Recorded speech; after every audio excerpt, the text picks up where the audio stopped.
nak kena qada tak qada, sah tak sah. Kita bicara bab rukun syarat dalam fiqh. Tengok soalan.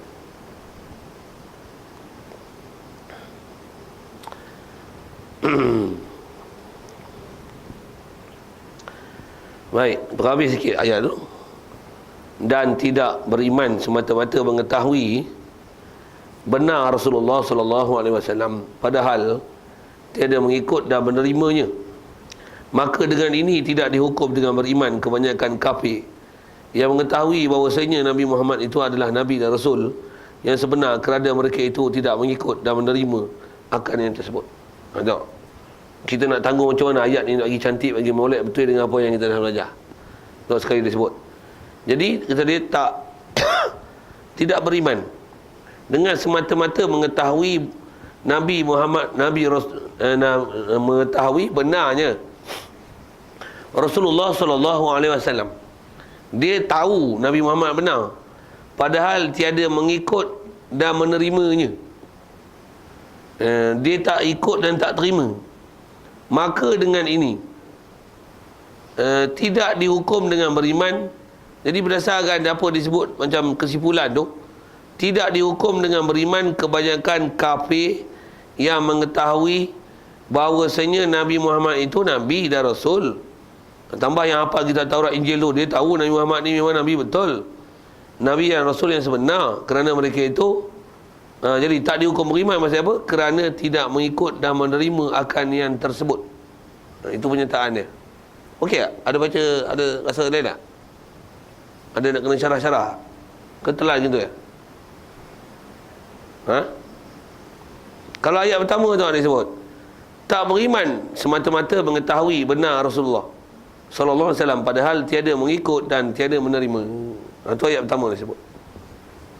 Jadi kalau katalah orang Melayu kita, dia tahu Nabi Muhammad betul, dia tahu Nabi Muhammad tu Nabi, dia tahu ajaran Nabi Muhammad tu baik, tapi kalau dengar asal ayat disebut tiada mengikut dan tiada menerima. Ayat asal disebut apa? Tiada, tak beriman. Macam mana?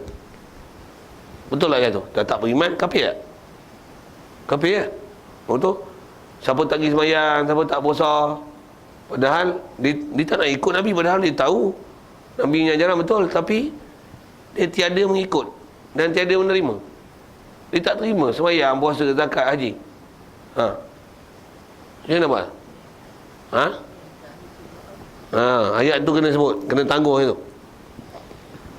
Kalau sekali lalu macam disebut tu, tak ikut, tak terima.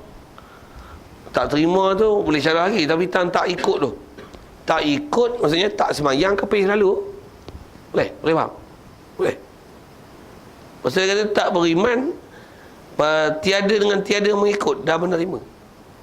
Jadi kalau ikut kena tanggung ayat tu, tak beriman ni jika tiada mengikut dan menerima di hati. Kena tanggung. Tak mengikut dan menerima di hati. Tu yang jadi kafir.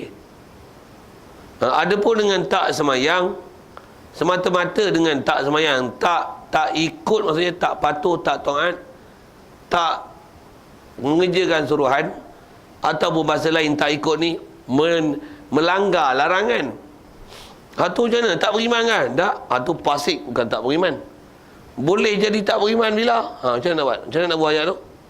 Tak beriman bila? Bila dia tak i'tiqad ataupun dia memperolok, mempersenda, menolak, membangkang ajaran Nabi SAW itu. Jadi kena syarah macam tu baru betul. Satu, orang tak sembahyang, umum kalau orang tanya, orang tak sembahyang Islam ke apa? Kena jawab Islam. Pasal apa? Dia cuma tak sembahyang. Dengan syarat bila? Kalau nak syarah kau tu, bila masih kita hukum dia masih Islam kalau dia tak sembahyang? Dia cuma tak sembahyang, tapi kalau tanya dia sembahyang wajib, dia kata wajib. Tu Islam. Kalau nak panjang syarah. Kalau tak pun orang tak sembahyang je nak, orang tak sembahyang berdosa. Bukan siapa tak sembahyang kafir. No. Tak jawab itu. Kalau nak jawab itu kena syarah. Kalau tak sembahyang kafir jika dia ingkarkan kewajipan. Baru betul jawab. Kalau tak pening orang. Tak sembahyang je kafir. Tak puasa je kafir. Main judi je kafir. Minum arak je kafir. Pasal apa? Ingkar. Engkar apa tu? Itu engkar larangan. Dia melanggar larangan. Hal tu berdosa, bukan kufur. Boleh tanggung kufur jika dia main judi dan dia kata judi itu halal. Ini adalah jalan singkat untuk meraih kekayaan dan dapat kaya macam ni sebahagian daripada limpah kurnia Allah Ta'ala. Kacau cakap tu. Kacau kan? Nampak je cerdik ni bodoh. Bodoh kufur tu pasal menghalal. Tentu kita nak bijak tu, nak faham tu. Iman Islam, mana tak itikad, mana tak wuduk, mana dia Islam, mana dia iman, apa syarat, mana-mana tu. Itu saya kata nampak pelajaran macam budak-budak je, macam sekolah pasti je, belajar rukun Islam, rukun iman. Bagi soalan maut itu tak boleh jawab aku. Saya silap dengan kita kali maut. Siapa jawab salah? Tu pun macam bahaya tu. Saya kata bahaya siapa? Orang yang tak kafir kita hukum kafir. Orang yang kafir kita kata tak kafir. Itu masalah. Satu bab ni mesti sangat jelas. Pasal dia tak boleh silap tu. Silap tu balik ke kita. Baik. Jadi di atas kaedah tu, yang ni dia sebut kekafir. Kalau kekafir memang kena dia cakap kaedah tu. Maksud apa? Tak dihukum dengan beriman kebanyakan kafir Yahudi Nasrani yang mengetahui bahawasanya Nabi Muhammad tu Nabi dan Rasul yang benar. Iman Pasal apa tak terima? Dia tak mengucap kalimah syahadah. Semata-mata dekat dia tahu Muhammad is a good person. Is the best. Ahli sejarah pun macam-macam nama ahli sejarah yang orang putih atas analisis mereka. Saya tak ingat nama-nama orang putih yang pernah menulis buku-buku. Penulis buku pula penulis yang pakar-pakar dalam orang Inggeris. Ada Yahudi dan Nasrani ada. Yang memang dia menulis secara terangnya memuji Nabi Muhammad SAW. Dia kata memang dia ialah orang yang baik. Jadi siapa pun kalau boleh mengingkari kebenaran dan kebijaksanaan dia, bahkan kata dia siapa-siapa yang mengingkari itulah orang yang bodoh dan tak berakal. Dia cakap tu dekat tu je. Tapi syahadah tidak. Tak. Pasal apa? Pasal dia kafir. Dengan semata-mata tahu tak jadi Islam. Untuk kafir jadi Islam walaupun hati menerima. Apa syarat tadi? Syarat mesti mengucap kalimah syahadah. Kalau orang Islam macam mana? Walaupun dia tak semayang, tapi mulut tak pernah cakap sebarangan lah. Mati tak pernah semayang, apa yang sebut contoh ni, masih Islam. Ucap pun tak boleh. Ya, masih Islam. Masih Islam. Selama-lama dengan kaedah tadi. Dia tak pernah buat apa-apa yang boleh menjatuhkan agama dia. Ya.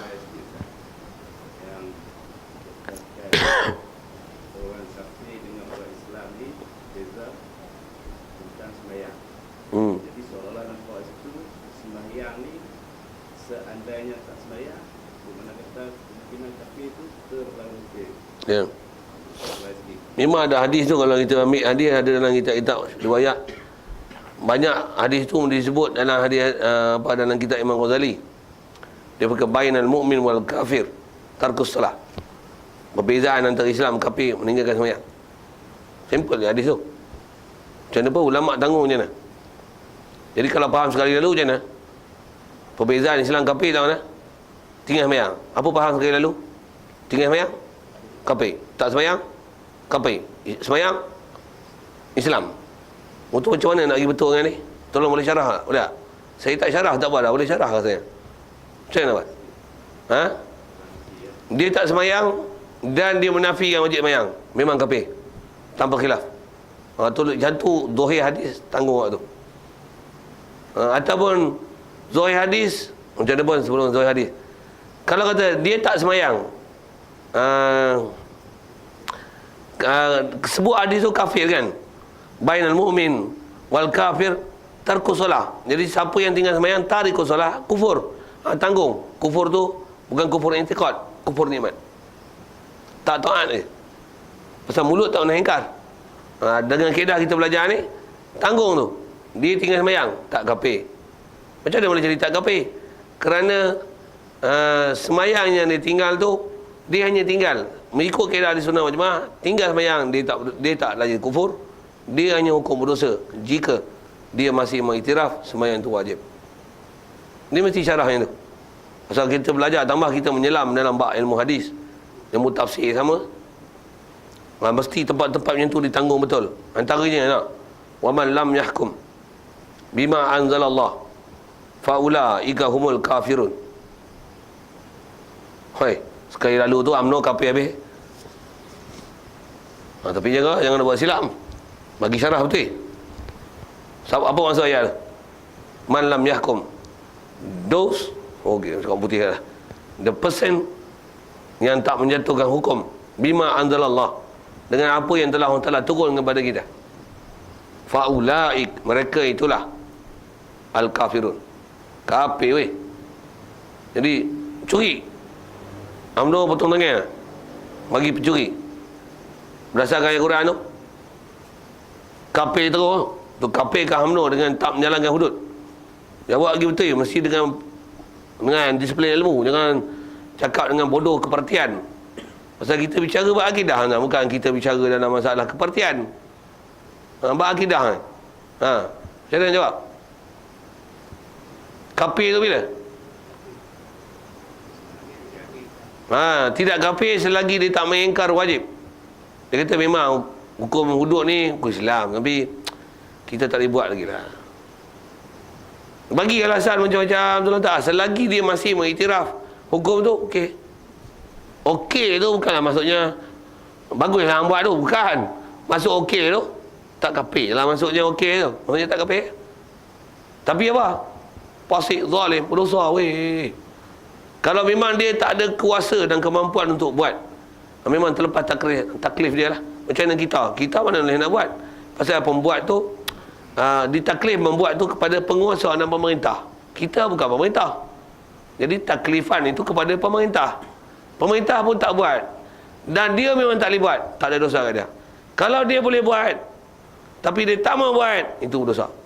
Kalau dia tak boleh buat ataupun boleh buat tapi ingkar pada mana-mana keadaan, sama ada boleh buat atau boleh buat, ingkar, perolok, pemain, pesenda, kafir tanpa kira.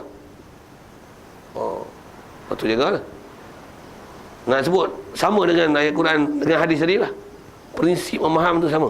Yang tu yang ulama suruh kita perhati ayat Quran tu. Pasal format yang sama surah Maidah tu. Wa man lam yahkum bima anzalallah fa ulaika humul kafirun. Ada ayat. Wa man lam yahkum bima anzalallah fa ulaika humul fasiqun. Wa man lam yahkum bima anzalallah fa ulaika humuz zalimun. Jadi ada zalim, fasik, kafir. Bila fasik? Bila zalim?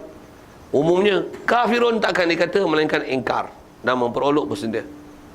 Zalim fasik dalam kes tak melaksana, dia masih iktiraf wajib. Itu zalim fasik. Itu kot. Semua hadis kalau ikut kita belajar. Apa saja hadis Quran ke, pasal kita belajar dengan format takrif ni.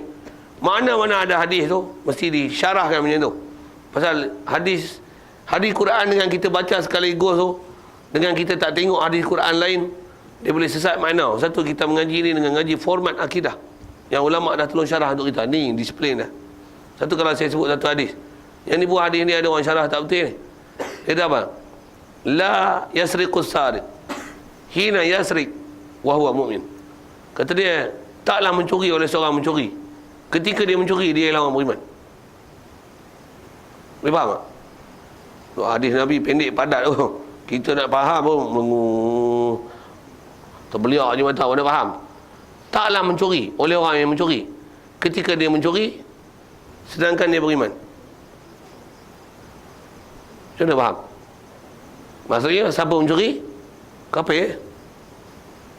Taklah mencuri orang yang mencuri ketika dia mencuri dia beriman. Apa maksudnya? Bila dia mencuri, faham sekali lalu hadis tu, bila mencuri je maksudnya si kafir sedang mencuri. Macam mana dia? Sama, selesai. Tanggung kata kafir jika dia menghalal, menolak, mempersenda, memperolok. Kalau disebab kafir tu, mencuri tu, dia menghalalkan perbuatan curi, menghalalkan hukum ambil harta orang, menghalalkan yang haram tu, itu kufur. Kalau atas tanggung tak kufur, tu kufur nikmat. Maksud apa? Mencuri perbuatan dosa. Dia masih mengiktiraf benda tu berdosa, tapi dilanggar benda dosa, itu berdosa, itu tak kufur. Sama semua hadis Quran atas kes itu syarahnya tu. Lain kalau ada? Boleh berhenti tadi. Kita nak jatuhkan hukum fasik dan kafir berpandukan pada ucapan dua ataupun majoriti. Bagus soalan tu. Dia kaedah nak menghukum, memberi hukum ni, dia tak boleh pakai kesalahan seseorang maka dihukum semua. Siapa yang bercakap dia bersalah. Siapa yang bercakap dia bersalah.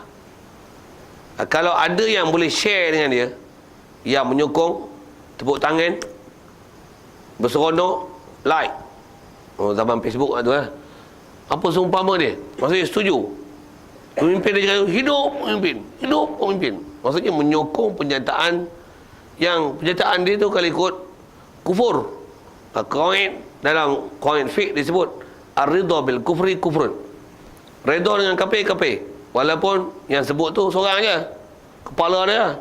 Tapi orang bawah sepakat. Siapa yang sepakat tu kufur. Kalau yang ni kufur, kufur. Ar-ridha bil maksiat, maksiat. Kalau maksiat, maksiat. Maksiat.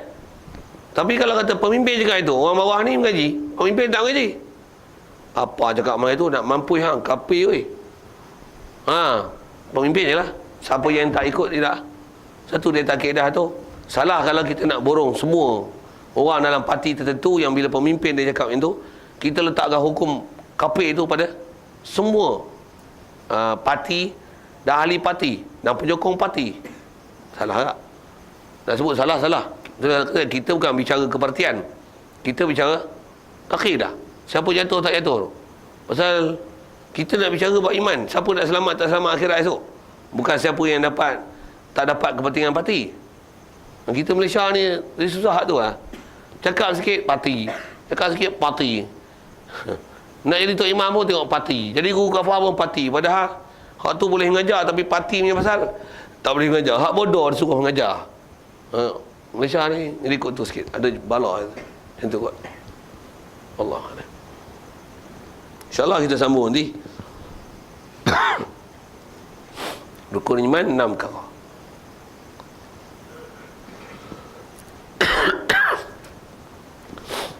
A'udzubillahi minasyaitonir rajim. Bismillahirrahmanirrahim. Allahumma nawwir qulubana min nur hidayatika. Kama nawwartal arda min nur syamsika abadan abada bi rahmatika ya arhamar rahim. Warzuqna fahman nabiyyin wa hifdzal mursalin wa ilhamal malaikatil muqarrabin. Wa sallim tasliman ala jamil anbiya'i wal mursalin walhamdulillahi rabbil alamin. Assalamualaikum warahmatullahi wabarakatuh.